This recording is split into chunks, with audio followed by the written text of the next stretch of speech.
നിന്ന് കേരള ബ്ലാസ്റ്റേഴ്സ് പുറത്ത്. ഗ്രൂപ്പ് ഡിയിൽ നിർണായക മത്സരം മുംബൈ സിറ്റിയോട് തോറ്റാണ് ബ്ലാസ്റ്റേഴ്സ് പുറത്തായത്. ഏകപക്ഷീയമായ ഒരു ഗോളിനാണ് ബ്ലാസ്റ്റേഴ്സിന്റെ പരാജയം.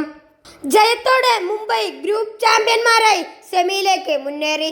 ഇരു ടീമുകൾക്കും 6 പോയിന്റാണെങ്കിലും പരസ്പരം ഏറ്റുമുട്ടിയപ്പോൾ ലഭിച്ച പോയിന്റ് കണക്കിലെടുത്താണ് മുംബൈയുടെ സെമി പ്രവേശം. സമനില നേടിയെങ്കിൽ പോലും സൂപ്പർ കപ്പ് സെമിയിലേക്ക് മുന്നേറാനാകുമെന്ന ആത്മവിശ്വാസത്തിലാണ് മന്നപ്പട മുംബൈക്കെതിരെ കളിക്കാനിറങ്ങിയത്. ആദ്യ പകുതി ഇരു ടീമുകളും മുന്നേറ്റങ്ങൾ നടത്തിയെങ്കിലും ഗോൾ അകന്നു നിന്നു. അതേസമയം ആദ്യ പകുതി അവസാനിക്കുന്നതിന് തൊട്ടു മുമ്പ് സന്ദീപ് രണ്ടാം മഞ്ഞക്കാർഡ് കണ്ട് പുറത്തായത് ടീമിന് തിരിച്ചടിയായി. അതോടെ 10 പേരായാണ് ബ്ലാസ്റ്റേഴ്സ് രണ്ടാം പകുതി കളിച്ചത്.